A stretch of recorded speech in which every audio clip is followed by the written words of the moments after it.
Olá, meus amigos! Estamos aqui para mais um episódio do Égua Tu Sabias, só que agora no formato podcast. E dessa vez com a presença ilustre da doutora Beatriz Levi, que é advogada criminalista e que, em homenagem ao Agosto Lilás, vai falar para a gente um pouco da experiência dela como especialista em combater a violência de gênero e a violência contra a mulher.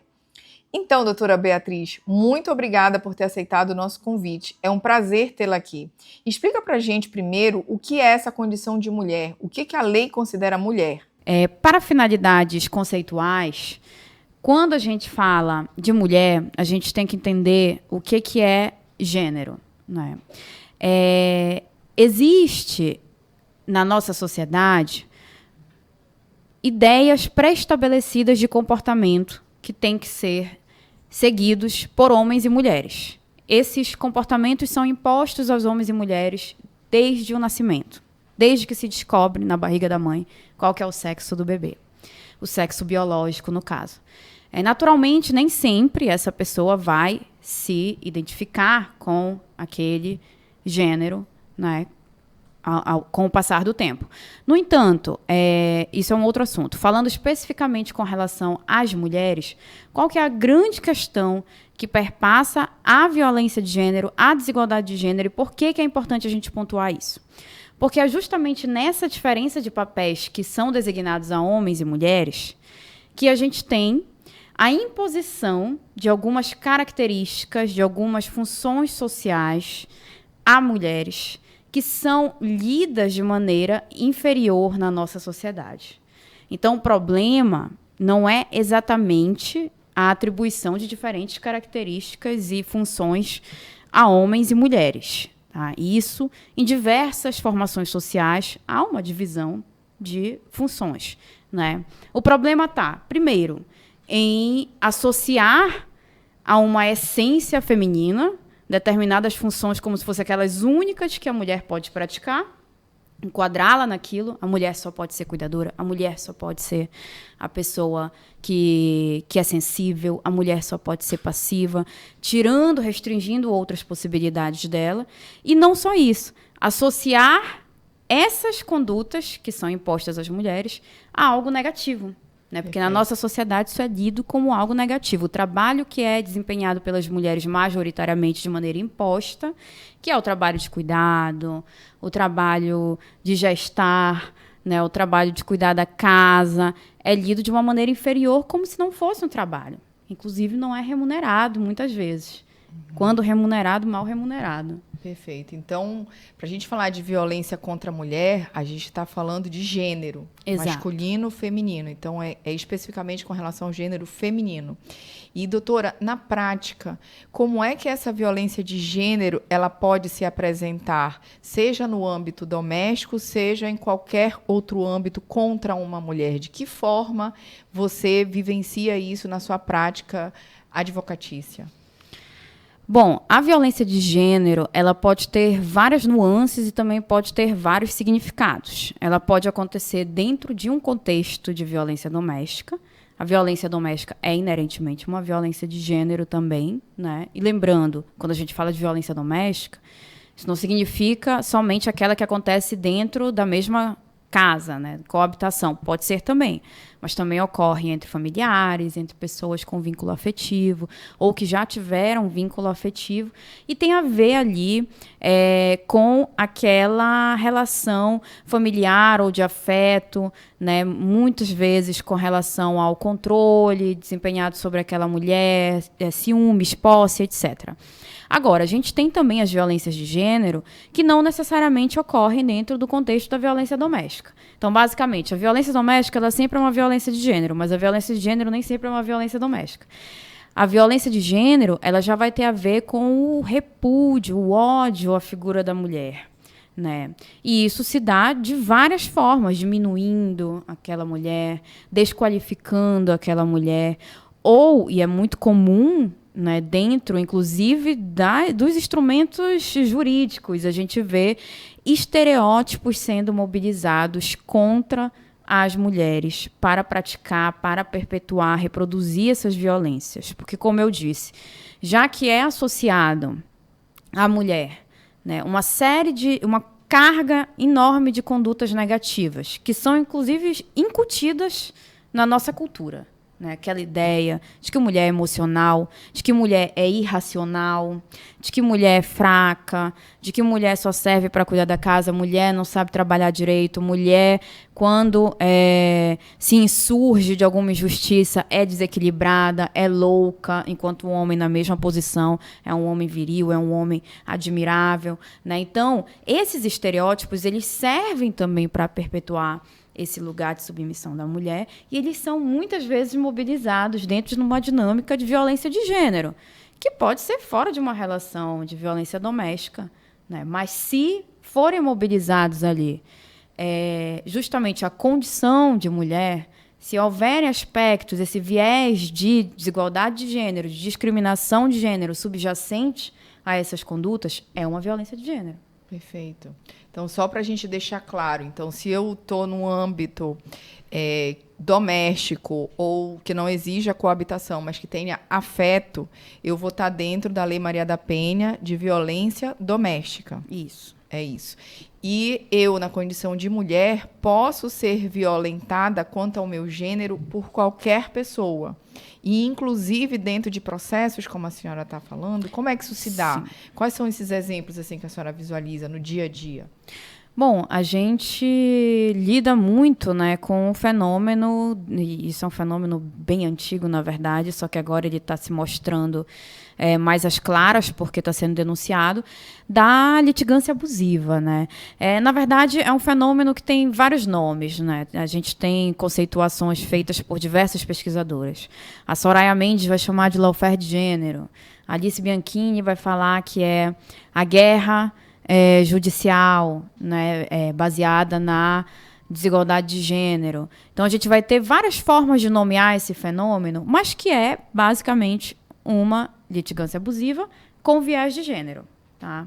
Então, isso acontece muito no decorrer de processos judiciais, de procedimentos administrativos, inclusive aos olhos do judiciário, aos olhos dos operadores de direito, e muitas vezes pode ser também perpetuado por esses operadores de direito, como uma forma de estratégia, né? Ou, às vezes, consciente, né? Como uma forma de estratégia. Se a oponente naquele processo for uma mulher, é muito fácil manejar esses estereótipos para desqualificá-la. Principalmente... Pra chamar de quê? Assim, para a gente entender melhor. Geralmente, isso acontece muito, não só, mas muito em situações que envolvem, por exemplo, violência sexual, violência doméstica, ou qualquer situação que envolva uma disputa entre mulheres e uma mulher contra um homem, dentro de algum objeto jurídico que esteja sendo discutido ali, a gente vai ver a mobilização de categorias como a de que a palavra da mulher se coloca em suspeição em todo momento. Né? A mulher ela não tem uma palavra que é digna de credibilidade. Né? Ela precisa, ainda que a gente tenha, inclusive, decisões judiciais que digam que a palavra da vítima tem maior relevância, nunca a palavra da vítima tem maior relevância. Sempre tem que ter várias outras provas, né, colaborando com isso, e ainda assim continua em suspeição. Então, essa suspeição da palavra da vítima, a culpabilização da mulher também é muito constante. Foi abusada, mas também pediu por isso. Né? Usou uma roupinha curta. Teve determinado comportamento. Ou quando a mulher denuncia uma injustiça, ela está exagerando. É porque ela é assim, emotiva, ela cria caso com besteira. Ela é birrenta. Minimizando os motivos, tratando, né, a violência contra a mulher como se fosse algo secundário, muitas vezes. Principalmente se a gente vai falando de processos que não tem como objeto falar sobre aquela violência, né, em que não são varas especializadas, em que está se falando sobre outro assunto. E aí é mobilizado a violência de gênero como uma estratégia, né, muitas vezes não há um preparo para identificar isso. Então, é tratado mesmo como uma forma de construir uma visão negativa daquela mulher, para induzir, né, o juízo, as pessoas que irão decidir, né? A criar uma imagem negativa de que aquela mulher é uma mulher vingativa, é uma mulher ardilosa, é uma mulher que é mentirosa. São categorias muito mobilizadas. Chamar de louca, coisas Louca, assim. né? Já vi acontecer, né, a pedidos de que fossem instaurados incidentes de insanidade mental contra a mulher durante o processo. Sim. Né? Então, é muito comum essa coisa, né, de atribuir a mulher e a sua narrativa a um descontrole emocional ou psicológico. Certo. E essas narrativas, doutora, como que elas são vistas hoje pelo Poder Judiciário? Esse advogado que vai lá na petição e escreve tudo isso contra a mulher, ofendendo a condição dela de mulher. Hoje, isso, pelo Estatuto da OAB, é admitido? Existe a famosa imunidade da advocacia pelas palavras que são usadas durante um processo? O que acontece? A gente tem essa figura da imunidade da advocacia e que ela vem com o objetivo de proteger a defesa plena do advogado, né? Ela não pode ser deturpada dessa maneira como ela acaba sendo, muitas vezes. E aqui a gente está falando de uma prática que ela é costumaz desde que o direito é direito. Só que, antigamente, isso era considerado perfeitamente normal. Então, a gente tinha, por exemplo, a figura da legítima defesa da honra, né? Situações onde o homem, por exemplo, justificava, né, o feminicídio, que não existia a figura do feminicídio, né, o assassinato de uma mulher, porque ele estava defendendo a sua honra. Então, era muito comum os tribunais do júri, as audiências serem verdadeiras expoliações da condição de mulher. Né, e culpabilizando, estigmatizando, adjetivando verdadeiramente, sempre sobre essa escusa de uma imunidade profissional, que não é a isso que ela deveria servir. Ela deveria servir para que a advocacia cumpra o seu munus público, a sua função social da maneira devida, como uma entidade que está aliada à defesa dos direitos humanos e à defesa da justiça social. Agora, discriminar mulheres não é algo condizente com defesa dos direitos humanos e justiça social, que a gente faz lá no nosso juramento quando pega a carteira da OAB. Então, hoje em dia, o caminho, ele, na verdade, tem sido, tanto por parte do judiciário, e isso a gente vê no protocolo de julgamento com perspectiva de gênero, diversas resoluções do CNJ, quanto em leis também que dão conta de tipificar a violência institucional, que proíbem, né, que aspectos da vida pessoal da vítima sejam colocados ali em jogo em processos, e esse mesmo movimento está acontecendo na OAB. Então, a gente tem no Estatuto, muito recentemente, a inclusão de uma infração ética pela prática de assédio e discriminação. E quando se define discriminação ali, uma das formas de discriminação é por conta do sexo, do gênero, né? E isso é vedado pela OAB, passível de suspensão, inclusive, que é uma infração grave, né? É uma punição grave, a suspensão. Assim como no Código de Ética e Disciplina da OAB, foi colocado como imperativo que a advocacia deve seguir uma perspectiva de gênero e de raça em sua atuação, em qualquer tipo de procedimento. Então, o movimento, ele tem sido, ao contrário, não tem sido de escusar esse tipo de conduta. A imunidade profissional não serve para isso. E lembrando também que os excessos são puníveis. Ela não serve como salvo-conduto para praticar discriminação. Então, isso hoje no Estatuto é bem claro. Foi retirada essa imunidade com aquela característica de que pode falar qualquer coisa no processo que não vai acontecer nada. E, ao contrário, hoje existe essa previsão de punição, inclusive com suspensão do advogado que praticar isso nos autos. Isso. Perfeito. E hoje, doutora, como é que o CNJ vê essa questão? Porque a gente sabe que muitas das vezes essas violências, elas são silenciosas, né? Acaba ganhando mais notoriedade a violência física, porque você enxerga, né? Você vê, você sente, você ouve, enfim. Agora, quando ela é silenciosa, é tudo mais difícil de se provar. Então, como que o judiciário está se preparando, ou o Conselho Nacional de Justiça está se preparando para que os próprios juízes, promotores de justiça, defensores públicos estejam aptos a realmente praticar atos em defesa da mulher e combatendo essa violência de gênero e contra a mulher. Existe alguma coisa a respeito disso? Bom, na verdade a gente tem um abismo muito grande entre o que a legislação diz e entre a prática, muitas vezes, né? Na verdade, não é novidade que existe várias formas de violência contra a mulher. A gente está falando aí de uma disposição que veio com a Lei Maria da Penha, que é do ano de 2006. São quase 20 anos aí, né? Mas, tendo sido identificado que sistematicamente isso vem sendo ignorado, o CNJ ele começa a adotar condutas mais efusivas, né, para cobrar e para também fazer uma qualificação contínua desses julgadores, no sentido de que seja de fato identificado não só aquelas violências que são mais palatáveis, que são mais tangíveis, que a gente consegue ver de forma inequívoca, né, que é a violência física, a violência sexual que deixa vestígios, né? Mas para que também seja possível identificar essas violências silenciosas. Eu não vou mentir, não tem sido um caminho tão linear assim, né? Muitas vezes a gente encontra uma resistência muito grande, né? A gente tem legislação para isso. Isso está bem claro na Lei Maria da Penha. A gente tem o protocolo de julgamento com perspectiva de gênero, a gente tem medidas protetivas de urgência, inclusive voltadas especificamente, por exemplo, para proteger o patrimônio da mulher. Mas essas medidas, elas quase nunca são deferidas. Você percebe que os juízes têm conhecimento disso?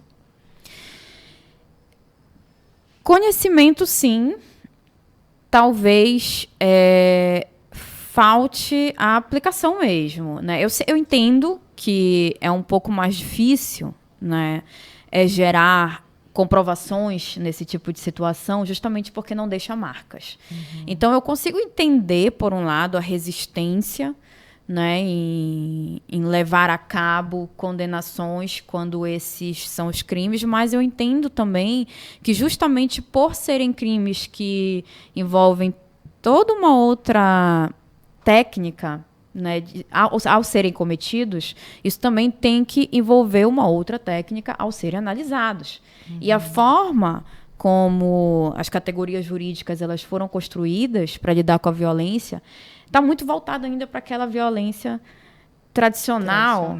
Que é a violência física. Então, me parece que não se tem mecanismos para conseguir identificar. Na verdade, tem, né? Tem mecanismos para conseguir identificar.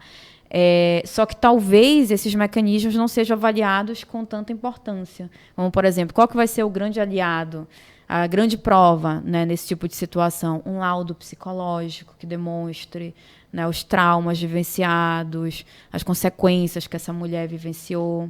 Né? Só que o laudo psicológico ainda não é visto de uma maneira como uma prova tão forte assim, né? Então, acaba que fica naquela coisa, a palavra, a vivência, a narrativa da vítima versus a narrativa do homem.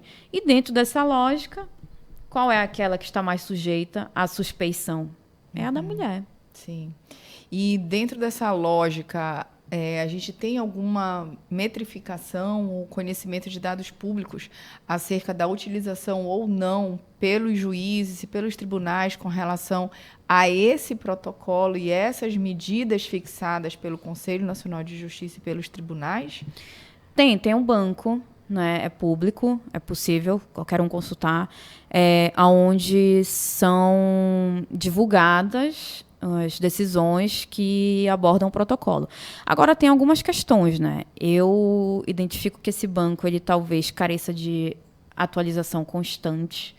Né? Tem alguns estados, por exemplo, ali que não tem decisões ou tem pouquíssimas, e eu duvido que não haja decisões, né? Utilizando o protocolo. Eu acredito que seja uma coisa de alimentar mesmo os dados. Não é possível que não tenha nenhuma. Né, em um estado inteiro. Ao passo que tem alguns estados que alimentam bastante, como é o caso do Rio Grande do Sul, por exemplo. No caso do Pará, por exemplo, tem pouquíssimas decisões lá no banco.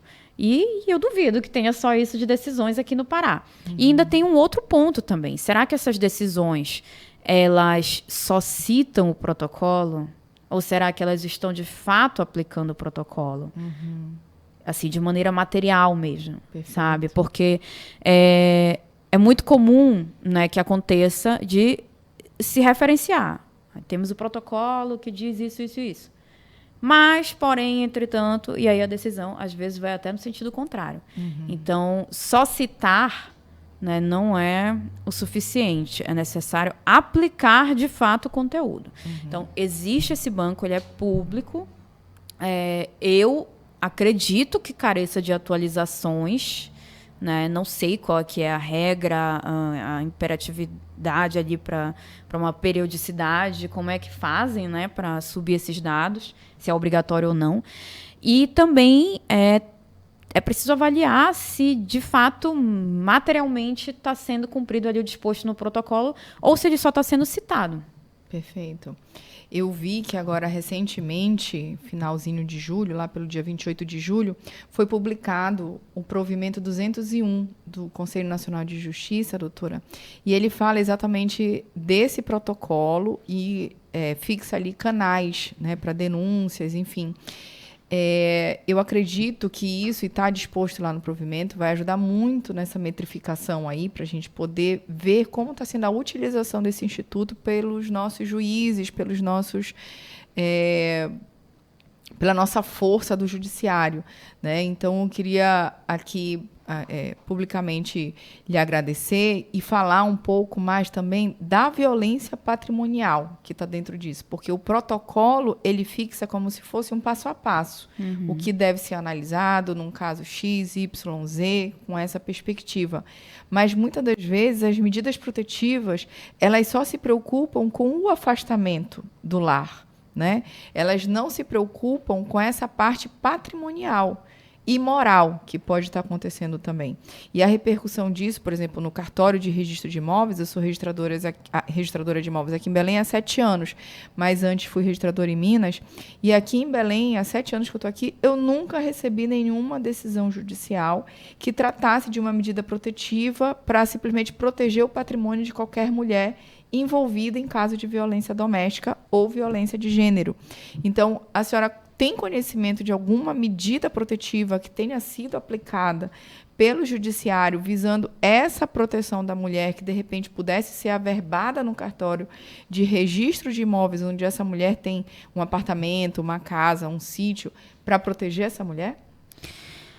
Olha, a legislação nesse sentido existe. Inclusive, lá no rol de medidas protetivas, que, diga-se de passagem, não é um rol taxativo, ele pode ser adaptado à realidade concreta, existe uma lista ali de medidas para proteger o patrimônio da mulher, como, por exemplo, suspender procurações que essa mulher possa ter otorgado para o homem, proibi-lo de fazer qualquer venda, compra, qualquer tipo de movimentação referente a imóvel comum, né? Dentre outras coisas, restituição de bens que ele tenha indevidamente se apropriado, e até mesmo o calção, né, para custear danos materiais e morais. Tudo isso está lá no rol de medidas protetivas de urgência. A questão é a resistência para aplicar. Então, de fato, é muito difícil a gente conseguir ver isso sendo aplicado. São raríssimos os casos e geralmente também em situações muito extremas e muito pontuais a gente identifica a aplicação. Geralmente, as medidas protetivas, quando a gente solicita, né, até pelo rito ser urgente, né, o juiz tem até 48 horas para decidir, elas vêm de uma maneira muito genérica. Vêm aquelas medidas basiconas, né? Afastamento, não pode se aproximar, não pode entrar em contato. Não.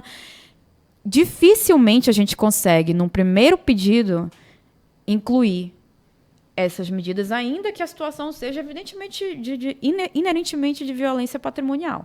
A gente tem que insistir mais um pouco, e aí isso já demonstra um recorte que, por exemplo, mulheres que não têm condições de contratar advogados não vão conseguir.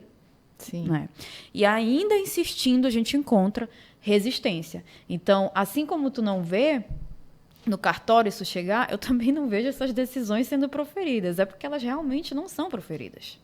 Certo. E, doutora, falando agora um pouco do Agosto Lilás, e desse baixíssimo índice, né, desse cenário ainda, dessa lacuna que existe, na sua opinião, o que falta para que a gente, como sociedade, melhore e o judiciário consiga atender melhor a essa camada da população, que majoritariamente é composta, a nossa população hoje, por mulheres? Como que o judiciário pode também se adequar a isso, na sua opinião? Para a gente tentar diminuir esses números, né? Porque a gente sabe que a cada 30 segundos uma mulher no Brasil sofre qualquer forma de violência. E a cada 4 minutos uma delas vai morrer por feminicídio. Então, são números altíssimos, e isso independe de classe social, de conhecimento, de progressão na carreira, de qualquer coisa. Esses números só aumentam. Então, de que forma a gente pode, nesse mês agora do Agosto Lilás, sentar para refletir sobre isso, para tentar diminuir esse número? Olha, eu penso que tem que haver uma mudança de paradigma completa, né? E a gente está falando de um judiciário que, historicamente, perpetuou, inclusive, não só o judiciário, mas as leis, historicamente, perpetuaram desigualdades contra mulheres, né? Então, há bem pouco tempo atrás, antes do Código Civil de 2002, a gente tinha, por exemplo, a figura da mulher ser tutelada pelo marido, né? Precisar de autorização do marido para quase tudo, né? Há bem pouco tempo atrás, no Código Penal, a gente tinha a possibilidade de um abusador que cometesse um crime sexual ter a sua punibilidade extinta se casasse com a vítima, né? Então, essas aberrações, elas são bem recentes, historicamente falando. Esse movimento ali de mudança de chave, onde a gente começa a falar dos direitos das mulheres, de que as mulheres são sujeitos de direito, né, e não objetos, não posse, não propriedade do homem, historicamente é muito recente, né? A nível de Lei Maria da Penha, como eu disse, menos de 20 anos, 19 anos, completando agora em agosto. E, assim, foi preciso que o Brasil fosse condenado também, né, internacionalmente, para que ele fizesse uma legislação específica, para que ele viesse se preocupar com isso. Então, a gente já tem muito incutido na cabeça dos julgadores, dos operadores de direito, essas ideias, né? Isso demanda uma transformação profunda na maneira de pensar direitos, né? Pensar direitos saindo daquela lógica formal de igualdade. Todos são iguais perante a lei. Ok, mas será que todos partem do mesmo lugar? Será que todos têm as mesmas condições de exercer essa tal igualdade formal? A gente tem que pensar em medidas para garantir a equidade também. Medidas que envolvam políticas públicas, políticas afirmativas, não só legislação, porque a gente tem legislação suficiente, né? A gente tem a terceira, uma das 3, né, melhores legislações mundialmente falando sobre o tema na tutela na proteção das mulheres. Que é a Maria da Penha. Que é a Maria da Penha, né? Que é um exemplo mundial. Sim. Né? Mas aqui não é só a questão de legislar, é a questão de aplicar, né, esse entendimento, e isso envolve uma mudança de pensamento profunda, conscientizações constantes, e por isso que ocasiões como essa, o mês do Agosto Lilás, por exemplo, é um mês voltado para a conscientização, para intensificar as campanhas, que tem que acontecer o tempo todo, até porque as mulheres estão morrendo o ano inteiro, né? Mas é um momento que a gente para e dá mais atenção a esse assunto, né? E os órgãos públicos, as empresas se movimentam também para esclarecer sobre esse assunto. É um trabalho de formiguinha. Existem dados que dizem que talvez a gente precise de cerca de um século para alcançar ainda a igualdade, de fato, entre homens e mulheres, né? Mas eu, assim, não quero ser pessimista, parando para pensar no que era há 100 anos atrás, há 50 anos atrás, a gente está num lugar muito melhor. Né? A gente está num lugar muito melhor. Sim. A gente alcançou muitas coisas. Pelo menos a gente tem, né, instrumentos normativos para mobilizar. Ainda que haja resistência, a gente tem mais instrumentos. Sim, perfeito. Eu concordo plenamente. Eu acho que as coisas já mudaram muito, mas concordo também que tem muito o que evoluir. Eu mesma sou a única registradora de imóveis em Belém, estado do Pará, e sei no meu dia a dia o quanto é difícil exercer a minha profissão sendo uma mulher e jovem, né? Então, são duas coisas que pesam contra mim, digamos assim. As pessoas chegam no cartório, mas cadê? Quem que é a dona do cartório? Quero ver a senhorinha, que é dona do cartório, de óculos, pequenininha. Aí eu digo, sou eu, serve? Posso lhe ajudar? Então, o conceito mudou, né? Então, a gente ainda enfrenta muitas barreiras, mas é isso, a gente tem que levar adiante. E, doutora Beatriz, qual conceito ou conselho, melhor falando assim, que você daria para essas mulheres que nos ouvem, para a família dessas mulheres fortes, lutadoras que nos ouvem, nos veem, para que essa luta realmente produza frutos, assim? Qual o conselho que você daria para uma pessoa próxima a você, uma mulher próxima a você hoje? Olha, eu acho que, em primeiro lugar, as mulheres, quando elas se unem, elas conseguem alcançar grandes feitos, né? Então, é uma estratégia, inclusive, do patriarcado que a gente não se aproxime, que a gente rivalize, né? Então, eu acho que a primeira mudança ali de chave é com que as mulheres, elas se fortaleçam umas às outras, né? Porque só nós entendemos as nossas dores, no fim das contas, né?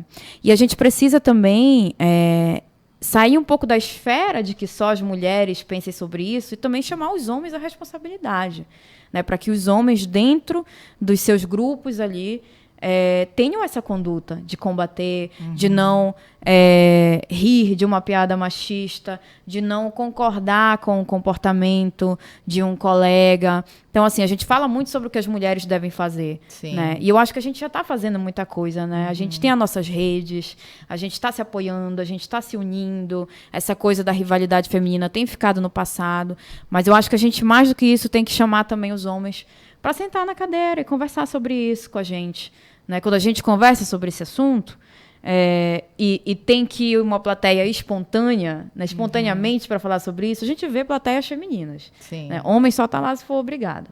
Né? Então, é preciso que se assuma a sua responsabilidade também nessa situação. E nós, é claro, né, estamos criando meninos que serão futuros homens. A educação desses meninos, ela tem que ser diferente, né? Alguns conceitos ultrapassados, de que o menino não chora, de que o menino não pode ser frágil, o menino tem que ser viril. E para as meninas também, né? De que a menina tem que ser só brincar de boneca, só cuidar, só gostar de coisas da casa.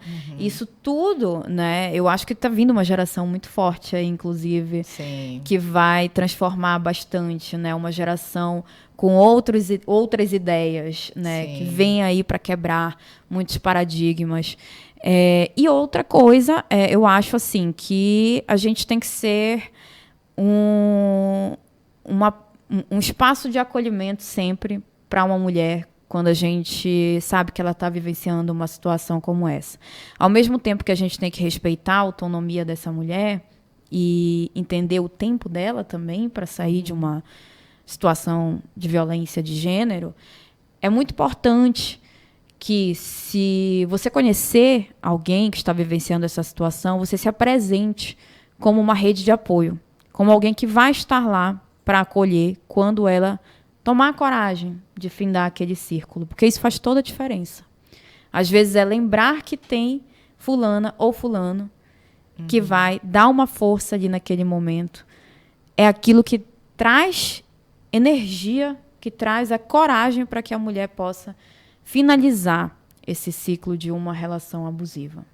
Perfeito. E aquele velho ditado de que briga de marido e mulher não se mete a colher, esqueçam isso. A gente mete a colher, a gente mete o garfo, a faca, o que mais tiver para acabar com essa relação abusiva, porque assim a gente pode estar salvando vidas. Exatamente. E isso é muito importante. Então, esse é o maior recado que a gente pode deixar para as nossas... para as pessoas que estão nos vendo, né? Nos vendo, nos ouvindo, enfim. Não se cale. É importante você ficar atento aos sinais, prestar atenção no que está acontecendo à sua volta, porque, de repente, pertinho de você pode ter alguém precisando de ajuda e sem coragem para fazer isso. Ou com medo, ou com qualquer outra sensação que, de repente, impeça que ela acione o judiciário, acione os órgãos públicos para acabar com esse ciclo de violência. Então, doutora Bia, os íntimos, doutora Bia.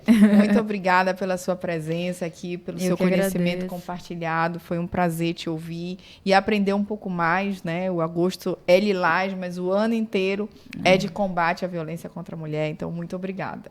Obrigada pelo convite. Égua, tu sabias?